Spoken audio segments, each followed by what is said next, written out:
Steve, nice to see you. Hi, Helene. How you doing? Good, thanks. So how would you assess the moves you've made between yesterday and today? Um, weren't that many moves. I'm just refreshing my memory here. We had we moved three of our pending unrestricted free agents. Kind of what we expected to do as you're leading up to the deadline. You kind of get a good gauge of you do get a good gauge of what interest there are in your players and which teams have interest, and kind of get a good idea what you think what the return is going to be on those players. And so pretty much went for the most part as expected. Are you pleased with, I mean, especially being able to add a second rounder? I mean, that's what you paid for Nick. Yeah. Am I pleased? We as you know, we acquired Nick for a second round pick before last season. We got to use him for the year. He did help us a lot. He did help our defense, helped Philip Moritz and Gus Lidstrom. On the left side, played with all of those guys a little bit. So, we discussed the contract extension, weren't really able to agree on anything. So Nick was going to become a free agent. So at least, we tried, and it was good. And we were able to recoup the second round pick we gave up. So I think all in all, it worked out okay. Well, I have you can just share your thoughts on the job Jeff Blashill has done this year and your thoughts on his future. Well, I think, we're here to talk about the trade deadline, Helene, and the moves that we made. So this has been an up and down year for us. We've had a lot of progress. The last 6 weeks of the season have been disappointing for all of us, and give or take the last 6 weeks. So, Jeff and I will sit down at some point and talk about our team and where we're going with our team and what we need to do. But I don't think this is the time to, really discuss our coaching staff or our coach, for that matter. Last one, then, just on the trade deadline. Were there any inquiries or any teams touching base on any of your signed players that piqued your interest? Or no, not really. No, superficially or briefly, as you have conversations going up to the deadline. You have conversations prior to the draft and periodically through the season. You talk about your teams, but back and forth, and really got nothing beyond that. So no, there's nothing regarding any of our signed players, restricted free agents, that was ever even close to that you would consider an idea. Thanks, Steve. Ted Colfin. Hey, Steve, how would you describe the market overall? Was it flooded out there, or just wasn't much traction anywhere, or what do you think? Specific to what, Ted? The Red Wings, or in general? A little bit of both. Well, with the Red Wings, again, the players that the free agents that we had that garnered interest were the ones we expected. Unfortunately, a couple of our UFAs were also injured and have been out for a while. So teams, trying to make the playoffs usually aren't looking at that. So I think we weren't really caught off guard by anything that we were approached upon, or the players that we were approached upon with our organization. So it kind of went, for the most part, as expected. Exactly what the three deals we made were. We figured they were going to be somewhere in there. You're always hoping to, you might get a little more here or there, but pretty much what we expected to return for the players that we moved. Is there anything close? I'm sorry. Go ahead. I'm sorry. It's all right. I didn't have anything important to say. Go ahead. Were you close on anything else? No. Sounds good. Thanks, Steve. Yep, you're welcome. Next one, Ansar Khan. Yeah, Steve, just your thoughts on the two players that you acquired from St. Louis, Sundqvist and Wallman. Well, I'll start with Jake Wallman, I guess, a left shot defenseman. Was playing behind some pretty good players in St. Louis. We've kind of watched him for a while, going back to his days at Providence, and kind of followed him through the minors, and had some discussions with Doug earlier in the season when he was looking at doing some other things. So anyway, what we get is, he's got an opportunity. He'll get some opportunity to play here. We think he has a chance to be a regular in the NHL, and just hasn't been able to do that behind with a pretty good defense core in front of him in St. Louis. But he skates well, shoots the puck hard, pretty competitive left shot defenseman. And as you know, we don't have. I think our only left shot D-man signed right now is Jordan Osterley for next season. So we, with the acquisition of Ollie Ulevi and with Jake, a couple of guys that we get to try out and see how they do and decide where they fit for us for next year. In Oscar, you get a big right shot forward, another right shot. Unfortunately, with Lucas Raymond in the lineup, Sam Gagne in the lineup, and Mitch Stevens and Carter Rowney both injured our right shots, and really the only one signed for next year at this point was Lucas. It was an opportunity to bring in a guy, a bigger body that plays on the right side, that is a good penalty killer, that we felt he'll improve us. He really fit a need or filled a need for us, particularly on right wing and the size and the ability to kill penalties. And also, just regarding Mark Stahl, I know with his no movement clause, he had a say in whether or not he would go. But have you had discussions with him as far as his future, signing to an extension, or what are your thoughts about that? It's something to consider for sure. We went through the season last year and into the off season, and then ultimately decided to bring him back. As I said earlier, we're going to need defense on the left side. Mark's been a great addition on and off the ice for our organization, and that's certainly, while I can't make any commitments to anything right now, that's something that we will consider between now and July. Thanks, Steve. Yep. Max Boltman. Hey, Steve, I believe Jesse Wallen was with St. Louis when they drafted Jake Wallman. Did that help the kind of the familiarity and knowing him and a kid and what he brings, or was it all just what you had seen kind of pro scouting him? Yeah.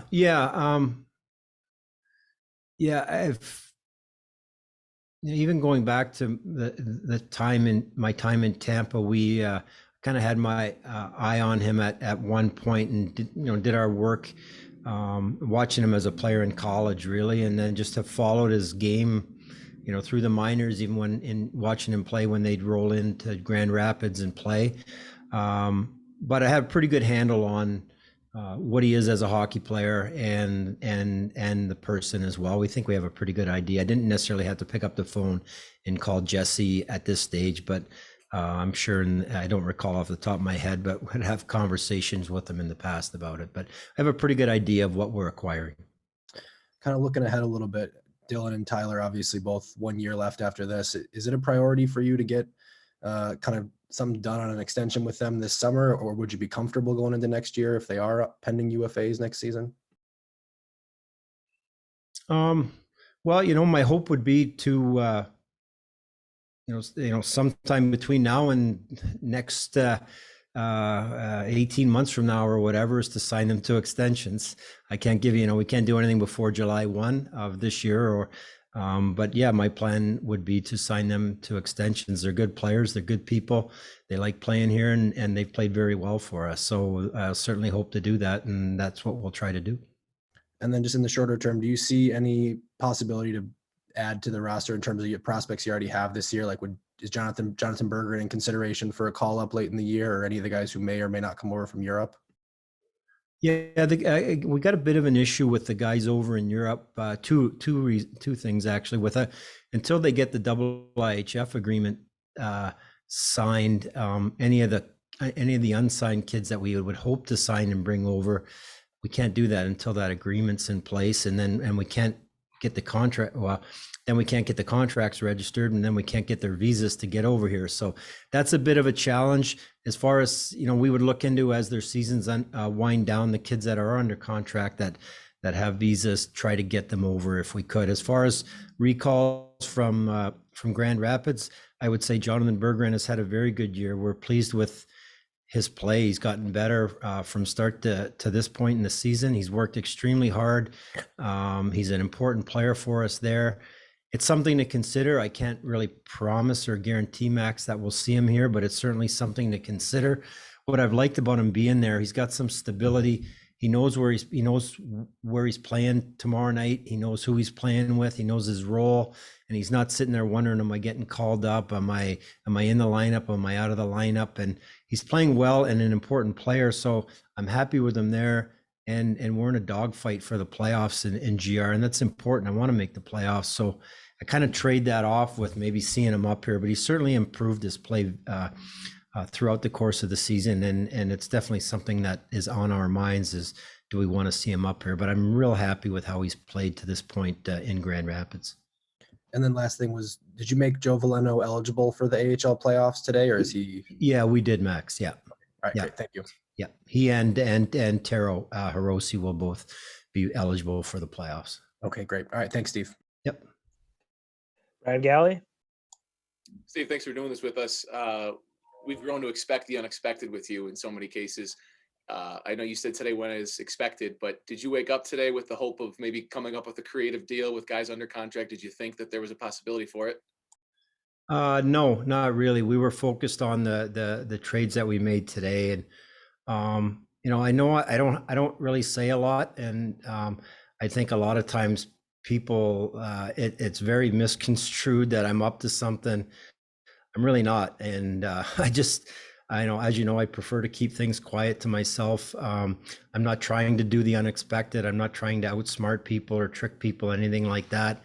I just don't believe that a lot of things need to be shared. Fair enough. Thank you. Okay. Bob Duff? Steve, both the guys you got from St. Louis have some pretty good size. Was that part of the attraction to them as well? Yeah, it really was, like, again, in acquiring Jake, left shot defenseman is a need for us, and right shot forwards, and good. We all love good big players. We love good little players. We love good players in general. But I think more so than just big, it was we kind of addressed the need. Like, we want to try out Jake on the left side on the blue line, see how he does. As I've said a couple of times, we don't have those guys under contract, so there's opportunity here, and this is a good chance to try some Ulevy. It's a chance to try Jake Wallman out and see how they do. But again, and Oscar on the right side. Again, a big winger. He does kill penalties. He's a very good penalty killer. He can kind of go up and down your lineup a little bit, but having some big bodies out there is important as well.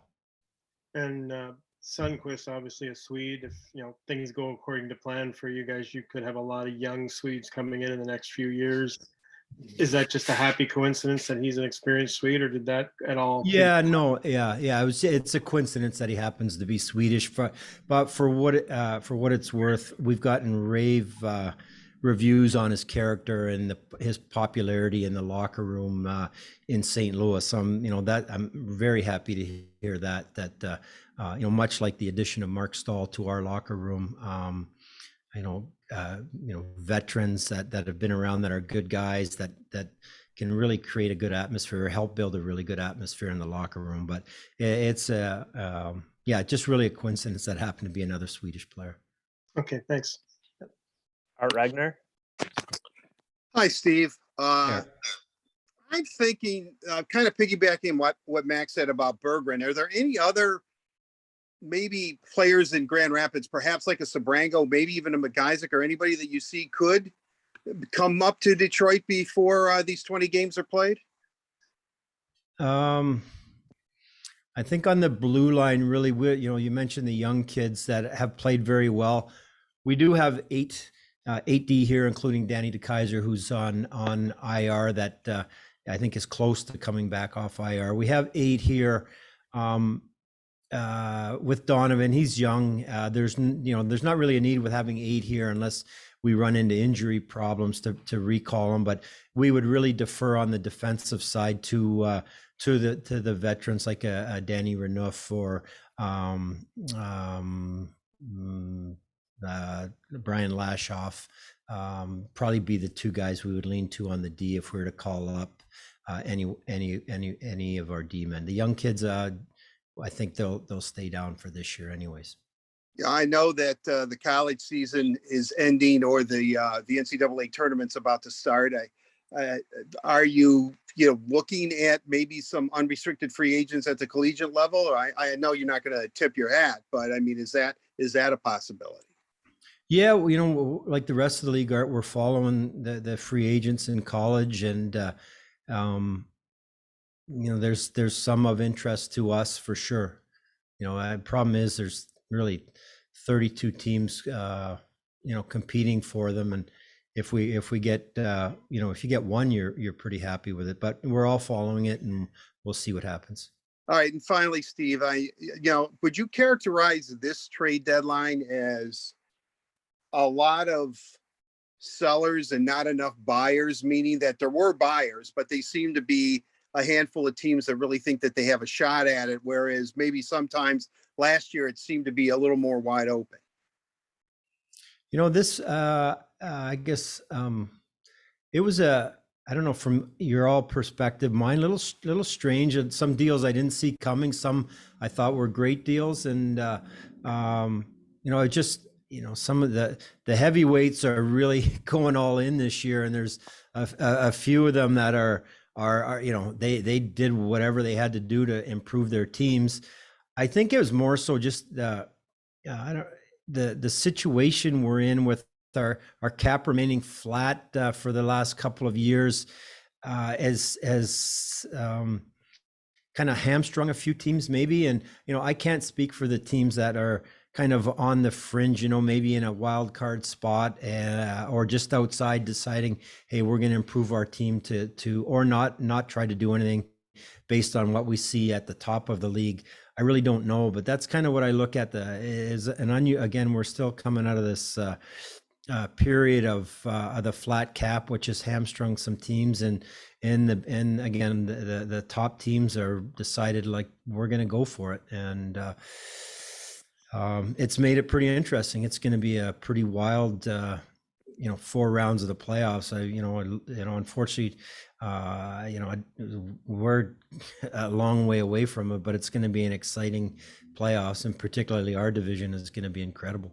Yeah, definitely. I couldn't agree more. I can remember those days at the Joe. I mean, trade deadline was like Christmas Day for the Red Wings. So, I mean, guys that you used to acquire. But anyway, I can go on forever, and I won't. Thank you, Steve. Appreciate it. You're welcome, Art.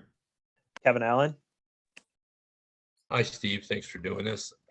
I wanted to ask you about some of your players in Sweden, in particular, Soderblom and Edvinsson.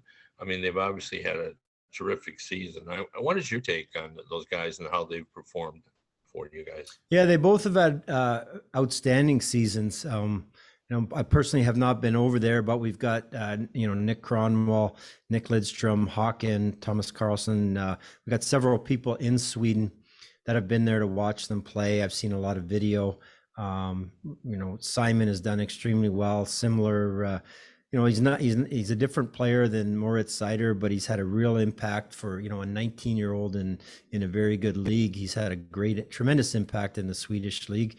And obviously we couldn't be happier with the development of Elmer. He's just, continued to get better.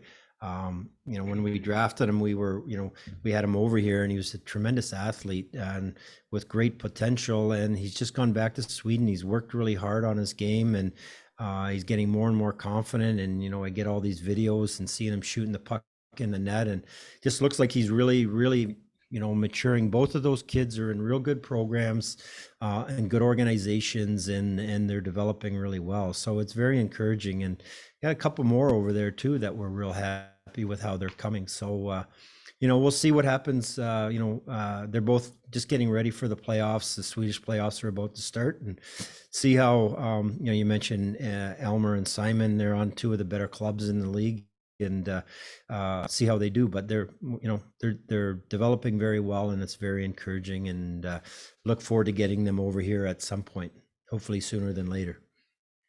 Right. And then finally, just wanted to ask you quickly about, there was a lot of discussion about the teams with some cap space, and the Red Wings, of course, was one of them, might be given the opportunity to take players from other teams to create cap space for them. Did that ever happen? Were there any of those players, or it just never materialized that, teams were offering? Yeah, we talked about that with a couple of different teams, and on simply just like the pass-through trades or whatever you want to call them. I'm not sure if any of those actually went down. We're still kind of waiting for these trades to follow through, but there was some discussion on trades where you're taking on a contract. Ultimately, there was nothing like, you weigh and when you're taking on a contract, what in some cases, what you're getting with that contract, and then what it does to your cap and your team the following season. So we had to be real careful. Some of the, the ones like we did last year, I think we got a 4th round pick from Tampa to take a little bit of cash. That was an easy one. Like, we're just there to facilitate. It doesn't, it doesn't hamstring us in the future. We did have the cap space. We did have the cash available. So there was a couple, teams had reached out to see if we'd be interested in doing that. And we were. Ultimately, we weren't needed. So, and there was a couple of opportunities maybe to take on a contract for an asset with it, but never really materialized for various reasons, whether it was ours or the other clubs. Thanks, Steve. Last question, Trevor Thompson. Appreciate your time, Steve. I've only got one question for you. You talked about Nick not wanting to re-sign or couldn't get a deal done moving forward, and you may have other plans on D, so I'm not sure about Stetzer, but Nemestikov seemed like a guy who wanted to be here and fit in. Is that a guy you might look at re-signing in the offseason, or would you move on? Is that an opportunity for a younger guy, or what are your thoughts on him specifically moving forward? Thanks. Yeah, Trev, Vladdy, here for the better part of 2 seasons, and I thought really played well for us, and we enjoyed having him. He's a good guy. He's a member of another organization now, so I can't comment on players under contract with other teams. But again, we've got expiring contracts. We'll be looking in the free agent market to improve our club again next year. All right, those were all the questions we had for Steve. Thanks everyone for joining us tonight.